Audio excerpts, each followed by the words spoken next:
Quem teve a sorte de jantar no Noma, em Copenhague, em 2011, ano em que o restaurante foi coroado o melhor do mundo, poderia ter sido servido com um de seus pratos típicos, um ameijoa cru do Mar do Norte sobre uma espuma de salsa coberta por uma fina camada de rábano. Tratava-se de uma maravilha técnica e conceitual, destinada a evocar a dura costa nórdica no inverno.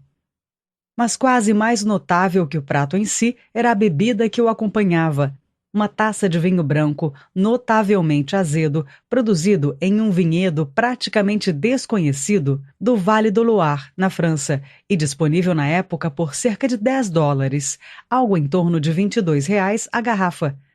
Era certamente uma escolha estranha para um cardápio de $360, cerca de R$ 960. Aquele era um vinho chamado natural, ou seja, feito sem pesticidas, produtos químicos ou conservantes. O produto de um movimento que desencadeou o maior conflito do mundo do vinho que se tem notícia nesta geração. A ascensão do vinho natural tem visto essas garrafas incomuns se tornarem um componente básico em muitos dos restaurantes mais aclamados do mundo, como o Noma, na Dinamarca, e o Mugaritz, na Espanha, ou o Hibiscus, em Londres, sendo defendido por sommeliers que acreditam que os vinhos tradicionais se tornaram muito processados e defasados em uma cultura alimentar que premia tudo o que é local. Um estudo recente mostrou que 38% das cartas de vinhos em Londres agora apresentam pelo menos um vinho orgânico, biodinâmico ou natural, mais que o triplo de 2016.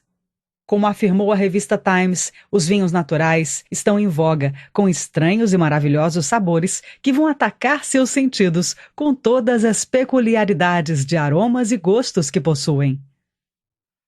À medida que o vinho natural cresceu, ele fez inimigos.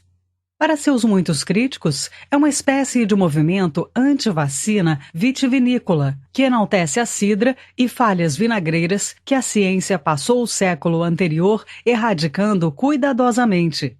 De acordo com esta visão, o vinho natural é um culto que pretende reverter o progresso em favor do vinho, mais adequado aos paladares dos camponeses romanos. A revista britânica The Spectator comparou o vinho natural a uma cidra defeituosa ou a um xerez podre. Já o também britânico jornal The Observer o classificou como uma explosão de ácido acre que dá vontade de chorar. Uma vez que você sabe o que procurar, os vinhos naturais são fáceis de identificar. Eles tendem a serem mais cheirosos, turvos, suculentos, mais ácidos e geralmente mais similares ao gosto real da uva do que os vinhos tradicionais. De certa forma, eles representam um retorno aos elementos centrais que fizeram o ser humano se apaixonar pelo vinho quando começamos a fazê-lo há cerca de 6.000 anos. Os defensores do vinho natural acreditam que quase tudo na indústria do vinho moderno, desde a forma como ele é feito até a forma como os críticos policiam o que conta como bom ou ruim, é ética, ecológica e esteticamente errado. Sua ambição é desfazer as armadilhas artificiais que se desenvolveram com o boom econômico da indústria há décadas e deixar o vinho ser vinho. Mas entre os críticos há uma profunda suspeita de que o movimento natural do vinho está empenhado em derrubar as normas e hierarquias que eles dedicaram suas vidas a manter. A nebulosidade do que realmente conta como vinho natural é particularmente enlouquecedor para esses tradicionalistas. Segundo Michel Betain, um dos mais influentes críticos de vinho na França, não existe uma definição legal de vinho natural. Ele existe porque se proclama assim. É, na verdade, uma fantasia de produtores marginais. Robert Parker, talvez o mais poderoso crítico de vinhos do mundo, chamou o vinho natural de fraude indefinida. Para os entusiastas, porém, a falta de regras rígidas faz parte do seu apelo. Em uma recente feira de vinhos naturais em Londres, havia vinicultores que cultivavam de acordo com as fases da lua e nem possuíam computadores. Um dos produtores colhia suas uvas em videiras silvestres nas montanhas da Geórgia. Outros estavam revivendo uma velha técnica espanhola de colocar o vinho em grandes garrafões de vidro transparente do lado de fora para capturar a luz do sol. Alguns outros produtores estavam envelhecendo seus vinhos em vasos de barro feitos à mão, enterrados no subsolo para mantê-los frescos, como seus antecessores faziam na época da Roma Antiga. Sébastien Riffaut, do Vale do Loire, dirige a Associação dos Vinhos Naturais, criada há mais de 10 anos. Ele diz que sua técnica básica é simplesmente fazer vinho como no século passado, sem nada mais. Isso significa usar apenas uvas orgânicas, colhidas à mão e fermentá-las lentamente com leveduras silvestres do vinhedo, diferente da maioria dos vinicultores, que usa leveduras cultivadas em laboratório, ou que Sébastien diz serem projetadas como carros de Fórmula 1 para acelerar a fermentação. Na produção dele, nenhum produto químico antimicrobiano é adicionado ao vinho e tudo é engarrafado, inclusive os pedaços da uva, sem filtragem. O resultado é que o vinho Sancerre de Sébastien sai de uma cor âmbar profunda e muito doce, com sabor de mel cristalizado e limões conservados. De fato, é excelente, mas longe de ter o tom amarelo pálido com flores frescas, cítricas e brancas descritas nas diretrizes oficiais do governo francês para um Sancerre. Sébastien diz que seu vinho não é para todos, porque não é feito como fast food. Ele é totalmente puro. Há apenas 20 anos, Sébastien e seus contemporâneos eram ignorados, mas agora eles têm uma base no cenário principal e sua abordagem poderia transformar o vinho como nós o conhecemos.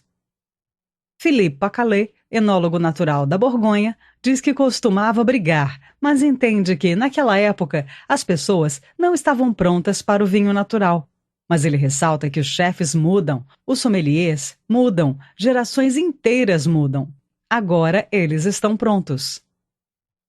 À primeira vista, a ideia de que o vinho deve ser mais natural parece absurda.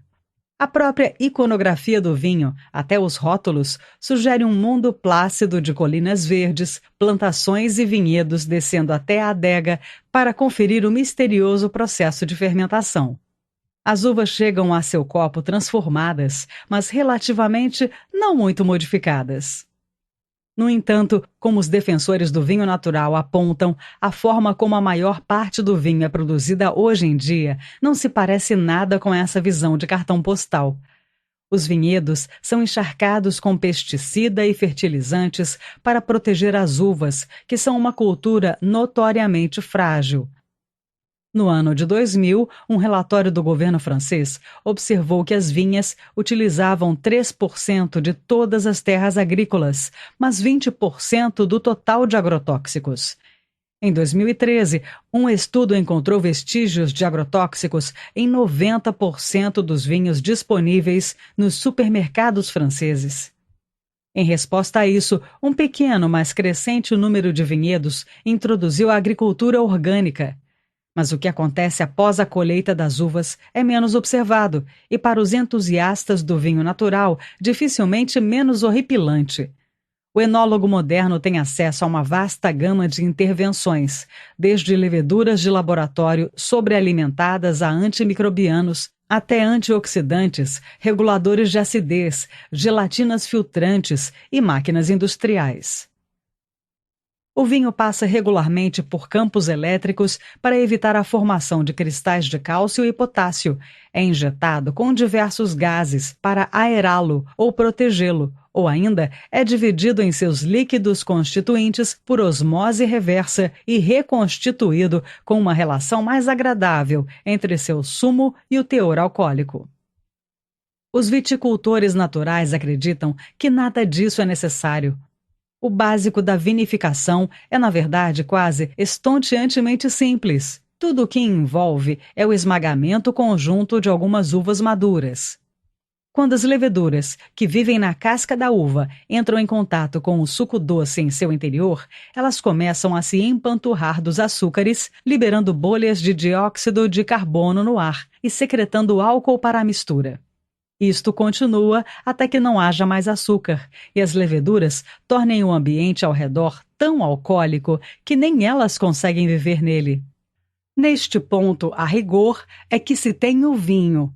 Desde que o homem iniciou este processo há milênios, a vinificação tornou-se uma arte altamente técnica, mas a alquimia fundamental permanece inalterada. A fermentação é o passo indivisível. O que precede é suco de uva, e o que se segue a ela é vinho. Philippe diz que as leveduras são a chave entre a videira e o povo. Segundo ele, você usa o sistema vivo para expressar as informações no solo. Se você usa técnicas industriais, mesmo que seja uma operação pequena, você está fazendo um produto industrial. Visto de forma quase espiritual, o trabalho do enólogo é cultivar uvas saudáveis, cuidar da fermentação e intervir o menos possível. Na prática, isso significa passar sem os métodos que têm dado aos enólogos modernos tanto controle sobre seu produto. Ainda mais radicalmente, significa descartar as expectativas da cultura do vinho mainstream, que dita que o vinho de um determinado lugar deve sempre ser de uma determinada maneira e que um enólogo trabalha como um maestro, intervindo para subir ou descer os vários elementos do vinho até tocar a melodia que o público espera. Para Ronan Sayburn, chefe de vinhos do bar e clube de vinhos 67 Pall Mall, é importante que um Sancerre tenha o gosto de um Sancerre, para aí poder-se começar a determinar os níveis de qualidade. Na França, que continua sendo o centro cultural e comercial do mundo do vinho, os estilos aceitáveis de vinificação não são apenas uma questão de história e convenção. Eles são codificados em lei. Para que um vinho seja rotulado como sendo de uma determinada região, ele deve seguir diretrizes rigorosas sobre quais uvas e técnicas de produção podem ser utilizadas e como o vinho resultante deve ser. Este sistema de certificação, conhecido como Denominação de Origem para Vinhos, é aplicado por inspetores e painéis de prova às cegas. Os vinhos que não atendem a essas normas são rotulados como Vin de France, designação genérica que sugere baixa qualidade e os torna menos atraentes para os compradores. Alguns enólogos naturais se rebelaram contra essa legislação que eles acreditam só reforça os estilos e métodos dominantes que estão arruinando completamente o vinho. Em 2003, o enólogo natural Olivier Cousin optou por sair do sistema de denominação de origem para vinhos local, reclamando em uma carta que o cumprimento de seus padrões significava que é preciso bater as uvas com máquinas, adicionar sulfitos, enzimas e leveduras, esterilizar e filtrar. Quando ele se recusou a parar de descrever seu vinho como sendo um Danjou, acabou processado por violação de rotulagem. Em resposta, Olivier transformou uma ida ao tribunal em um espetáculo. Montado em seu cavalo, ele foi até a entrada do edifício com um barril de seu vinho ofensivo para compartilhar com quem passava pelo local. Mas, ao final, ele acabou mudando os rótulos de suas garrafas. Filho de Olivier, Baptiste, que assumiu várias vinhas do pai, diz que os sistemas de denominação de origem para vinhos são mentirosos. Ele acredita que as designações locais foram criadas para proteger os pequenos produtores, mas agora elas só fazem valer a má qualidade. As expectativas de como um vinho de uma determinada região deve ser remontam a centenas de anos atrás, mas a indústria global que foi construída em cima delas é, em grande parte, um produto do século passado. Se o vinho natural é uma reação, é possível combinar métodos tradicionais de vinificação com a escala e as demandas desse mercado. Há uma sensação de que, ao lado do sucesso econômico, a globalização forçou lentamente o mundo do vinho a uma conformidade monótona e agradável à multidão. A França é, há muito tempo, o centro do mundo do vinho, mas até meados do século XX, a maioria dos vinhedos era pequena e trabalhava principalmente de forma manual. Aos olhos dos viticultores naturais, a podridão começou nas décadas que se seguiram após a Segunda Guerra Mundial, com a modernização dos vinhedos franceses e o crescimento da indústria, que se tornou um gigante econômico global. Para esses observadores desiludidos, o que parece ser uma história de triunfo técnico e econômico é realmente a trágica história de como o vinho se perdeu. Antes da guerra, a França tinha apenas 35 mil tratores. Nas 2 décadas seguintes, o país adquiriu mais de 1 milhão e também aumentou o acesso a pesticidas e fertilizantes de fabricação norte-americana. Ao mesmo tempo, os enólogos, pessoas que estudam o vinho, procuravam a ciência para refinar seu produto. 2 homens em particular, Émile Peignot e Pascal Ribeiraud-Guillon, trabalharam incansavelmente para, primeiro, estabelecer a legitimidade acadêmica de seus estudos e, depois, construir uma ponte entre o laboratório e a adega. De acordo com Émile, no passado, grandes vinhos foram feitos por acaso, mas o futuro seria mais rigoroso. Émile ajudou a padronizar a maneira como o vinho era feito. Seu maior e mais simples feito foi convencer os enólogos a colher frutas de melhor qualidade e usar equipamentos mais estéreis. Mas ele também foi pioneiro e popularizou o uso de testes inspirados em laboratório para itens como pH, açúcar e teor alcoólico, o que deu uma nova clareza científica à vinificação. Este processo de modernização foi um enorme sucesso. No final da década de 1970, as exportações de vinho da França totalizavam mais de US$ 1 bilhão, quase 10 vezes o que haviam sido apenas 2 décadas antes e mais que a de seus concorrentes Itália, Espanha e Portugal juntos. À medida que o mercado se expandiu, outros países se esforçaram para imitar o modelo francês. Técnicos e consultores franceses foram contratados por novas vinícolas mundiais para ensinar-lhes a nova ciência da enologia e o estilo clássico francês. Em certo momento, Michel Rolland, o mais influente destes consultores itinerantes, tinha mais de 100 clientes ao redor do mundo. E assim, quando mais países começaram a produzir vinho, todos eles seguiram as linhas traçadas pelos franceses. Cabernet Sauvignon e Merlot, uvas associadas a Bordeaux, há tempos considerada a mais importante das regiões vinícolas francesas, foram plantadas em novos vinhedos que surgiam por toda parte, do Chile ao Canadá. Até mesmo a Itália, que sempre foi um distante segundo lugar em termos de lucro e prestígio, obteve êxitos em competições internacionais com vinhos estilo Bordeaux, feitos com uvas tradicionais francesas cultivadas na Toscana. A partir dos anos 80, esses tipos de vinhos Bordeaux, pesados, levemente adocicados, altamente alcoólicos e feitos com a ajuda de consultores franceses, passaram a dominar o mercado global. Uma nova geração de críticos os adorou, especialmente o todo-poderoso Robert Parker, um autodenominado defensor do consumidor, que degustava 10 mil vinhos por ano e cujas recomendações podiam fazer ou quebrar o ano de um enólogo. O crítico britânico de vinhos Hugh Johnson refere-se a Robert, em suas memórias, como um ditador do gosto dentro de uma hegemonia imperial em função da forma que ele controlava as fortunas da indústria mundial. Os tipos de vinho que Robert e seus pares defenderam ficaram conhecidos como estilo internacional.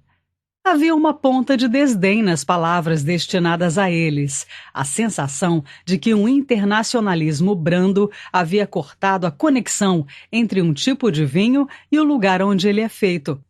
Na verdade, essa crítica era difícil de ser contestada.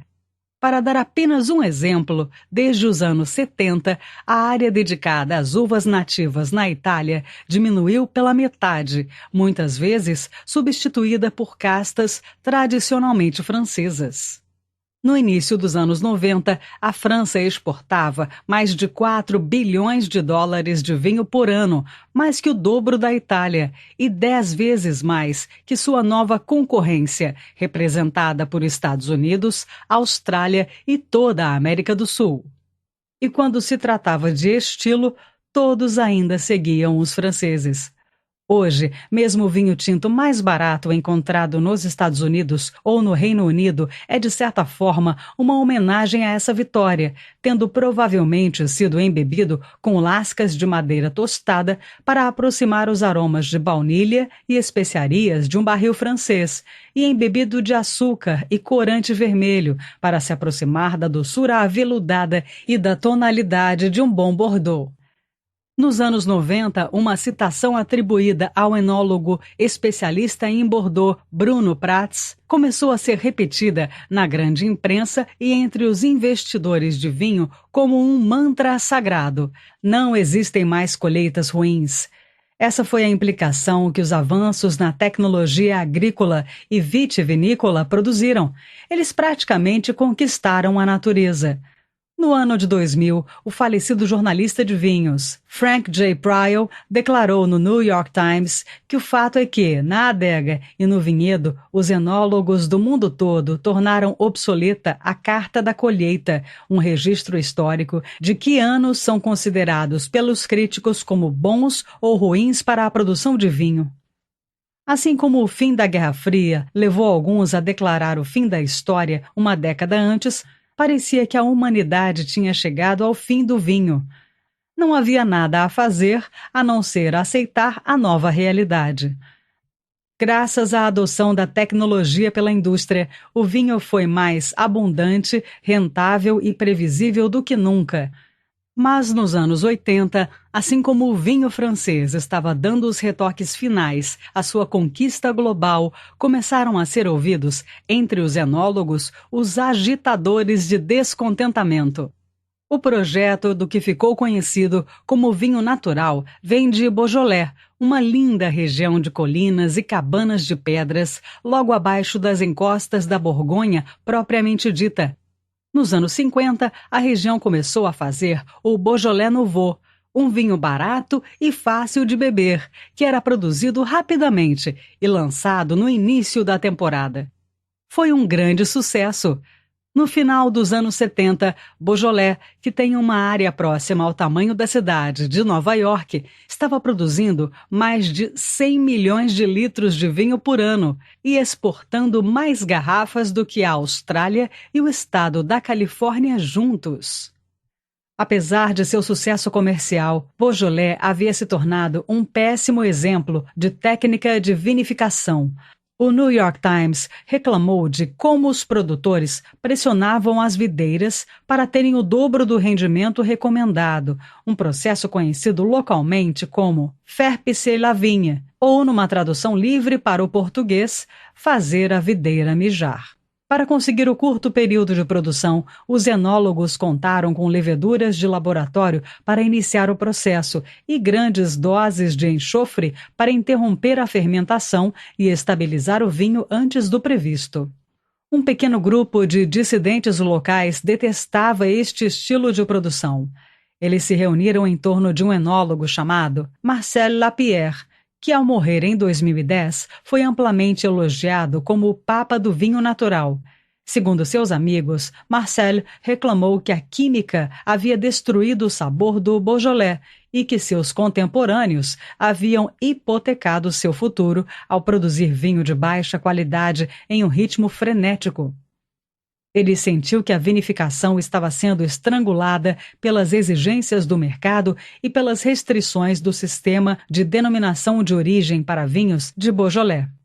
Amigo do teórico marxista Guy Debord e da poetisa Elise Becquerot, Marcel era um radical sem um caminho claro para a revolução.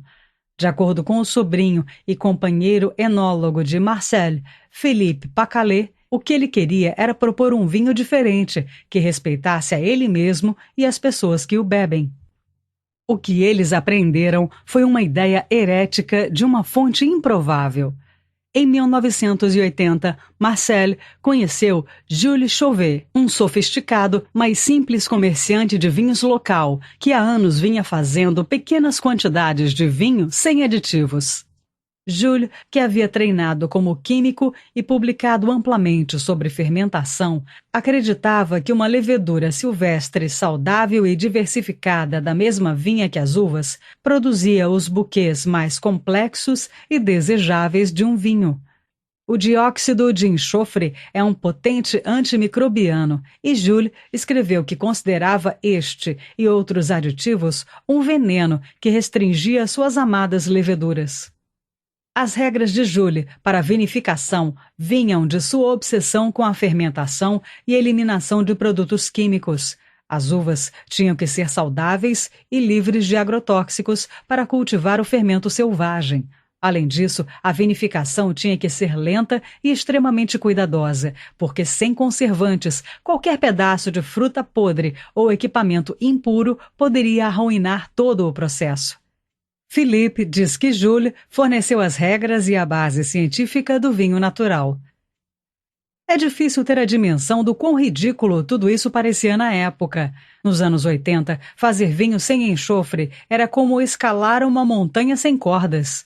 O governo francês tinha promovido e regulamentado seu uso desde o século XIX e os enólogos modernos achavam impossível fazer vinho sem ele. O enxofre oferecia controle sobre a fermentação e proteção contra a deterioração bacteriana. Era uma panaceia, o equivalente do mundo do vinho à penicilina.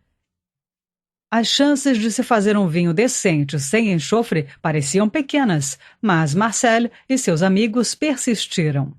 Os diários dele recontam más colheitas, leveduras temperamentais, fazendo com que colheitas inteiras se tornassem leitosas e azedas, e quase 15 anos de experimentação antes de estar consistentemente fazendo bom vinho de baixa intervenção, por volta do ano de 1992.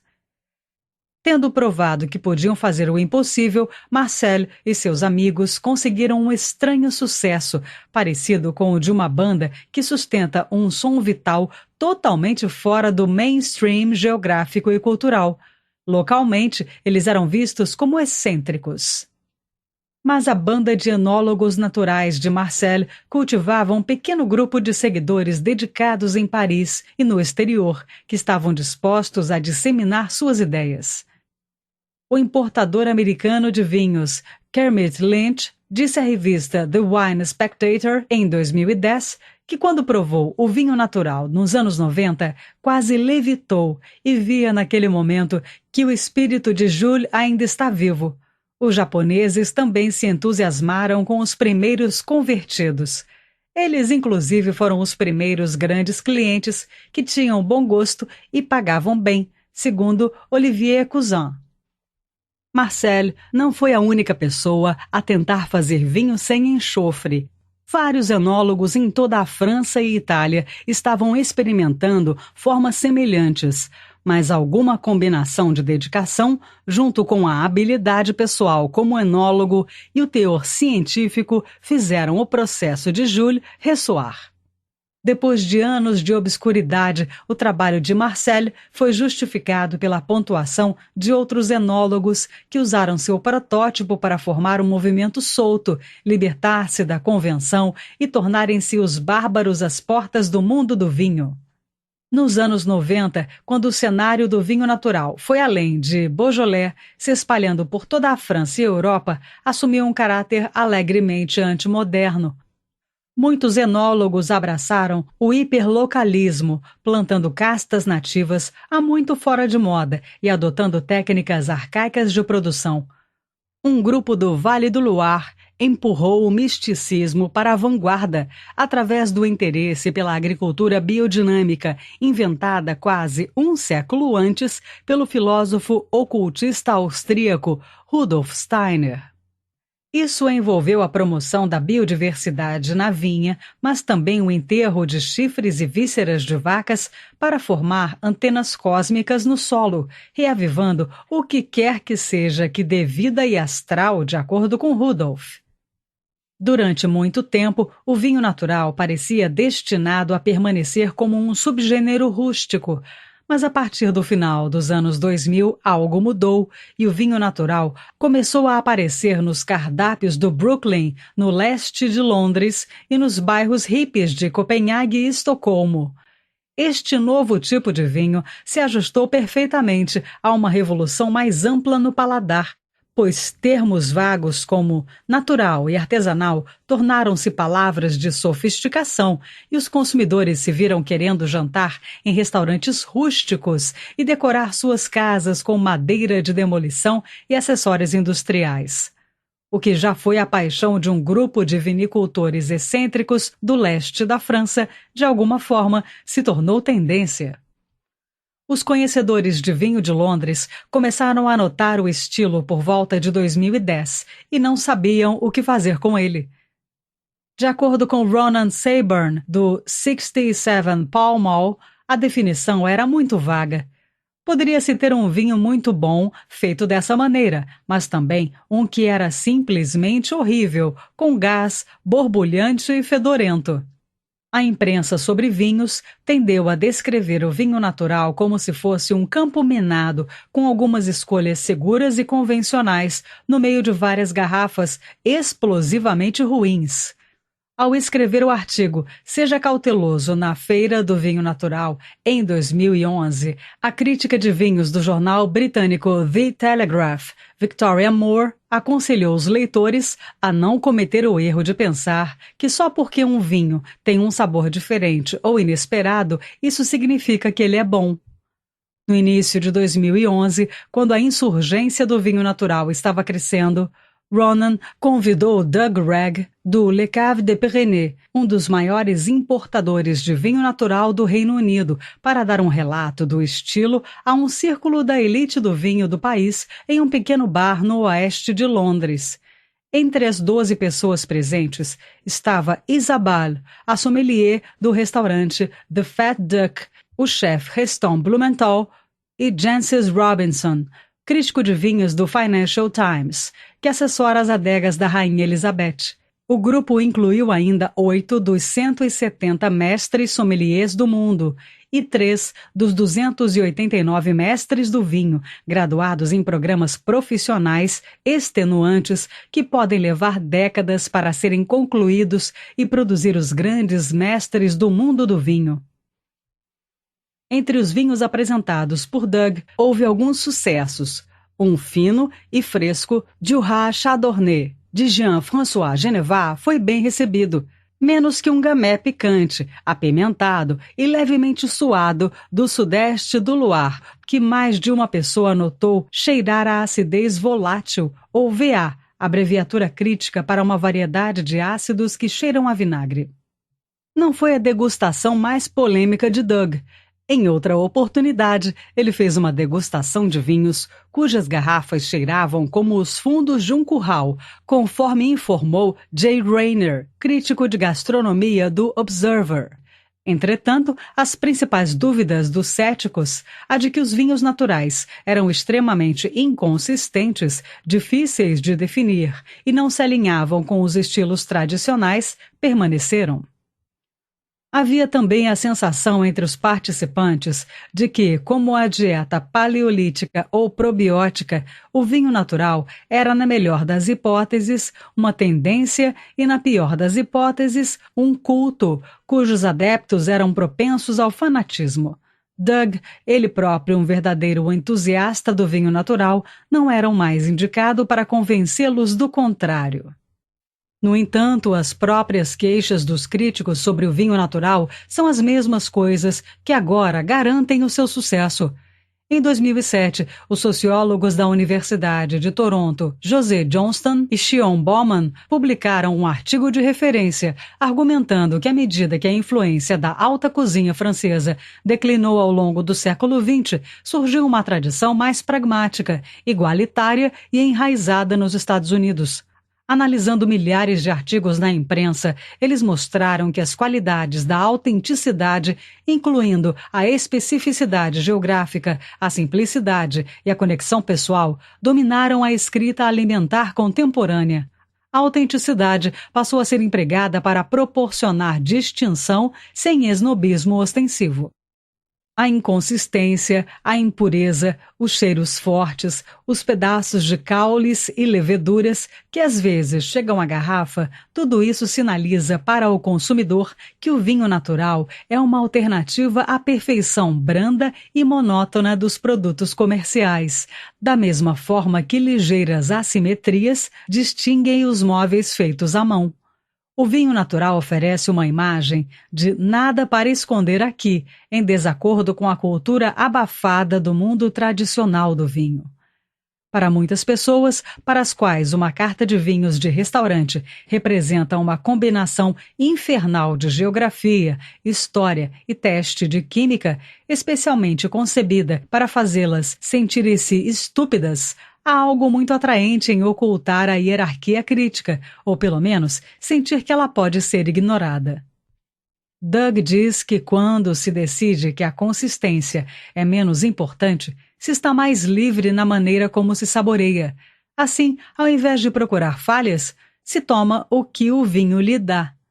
Doug é meticuloso ao descrever tipos de solo ou práticas enológicas, mas tende a interpretar o produto final com um ar solto e anárquico, como um professor rebelde que conhece o programa de estudos, mas estimula os alunos a duvidar da validade do sistema que o criou.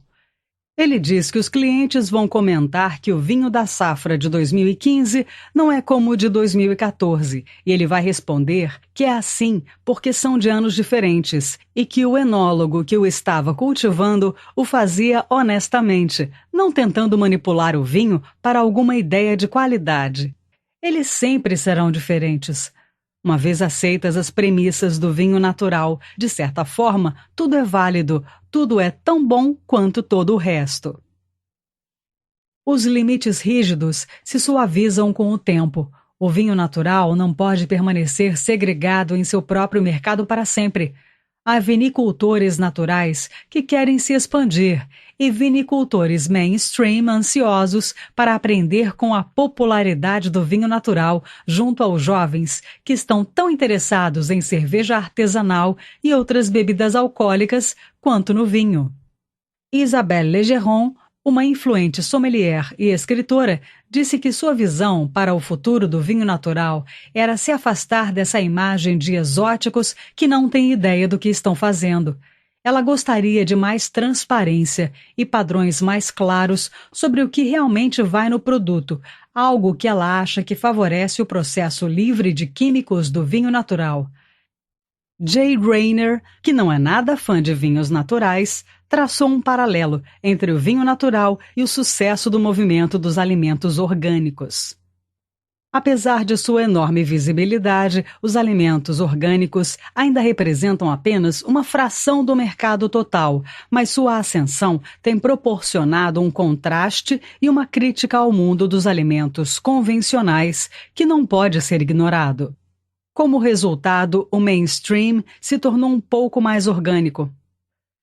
Um vislumbre desse processo pôde ser visto no Chateau Palmer, uma das vinícolas mais prestigiadas do mundo. Enquanto os enólogos naturais costumam tender para vinhos mais leves e brilhantes para consumo imediato, o Chateau Palmer produz vinhos densos, altamente concentrados, que não envelhecem em seu pleno potencial por décadas. É vinho para o iate, para o jatinho privado e para o mercado futuro. No entanto, num sinal de como o pensamento do vinho natural está se infiltrando nos mais altos níveis da indústria, o diretor executivo do Chateau Palmer, Thomas Duroux, converteu a propriedade, que fica em Bordeaux, para a agricultura biodinâmica. Isso envolve a eliminação de fertilizantes químicos e pesticidas e a aplicação das teorias de Steiner sobre biodiversidade e tratamentos fitoterápicos em seu lugar. Em 2014, Thomas declarou que dentro de 10 anos, todos os cultivos considerados sérios em Bordeaux irão por esse caminho. Sabrina Pernet, a enóloga-chefe do Chateau Palmer, garantiu que a conversão não foi apenas marketing. Ela diz que os consumidores querem beber mais produtos naturais e que isso não é apenas uma tendência, mas uma mudança com consciência ambiental, já que não há futuro matando-se o planeta Terra. Nos últimos anos, o Chateau Palmer também vem experimentando diminuir o teor de enxofre em seus vinhos. Sabrina diz que a primeira vez que experimentou seu vinho sem enxofre foi incrível. Foi aberto, expressivo, bem diferente do caráter fechado que o enxofre concede ao vinho, disse ela. Se esta parece ser a familiar história do mercado absorvendo críticas e transformando-as em novas formas de ganhar dinheiro, vale a pena notar que alguns elementos centrais do vinho natural são suscetíveis de desafiar as tentativas de escalada. Todos na Palmer são rápidos em apontar que eles não estão se tornando totalmente naturais, apenas diminuindo seus aditivos o máximo possível. Tomás conta que não pôde fazer vinho totalmente sem enxofre, especialmente porque, produzindo 10.000 caixas de vinho, com cada garrafa custando em torno de $2.400, cerca de R$ 14.000, ao contrário dos pequenos produtores de vinho natural, eles não podem cometer erros. Cyril Dubré, vinicultor da vila de Martillac, a cerca de 50 quilômetros ao sul do Chateau Palmer, afirma que este é um problema para as grandes propriedades. Ele diz que é preciso ficar bem em perder alguns barris ou simplesmente aceitar o vinho que se fez. O vinho de Dubré é fresco e muito ácido, com uma ligeira terra empoeirada, bem longe da densidade e do poder dos vinhos Chateau Palmer, mas é muito bom e fiel à sua operação de produção. Dubré, que descende de uma família vitivinicultora e estudou enologia nos arredores de Martillac, revela que nunca se arrependeu de ter rompido com essa tradição. Ele se diz orgulhoso do vinho que produz e acredita que não há nada a acrescentar nele. O motivo, segundo ele, é que o vinho é livre.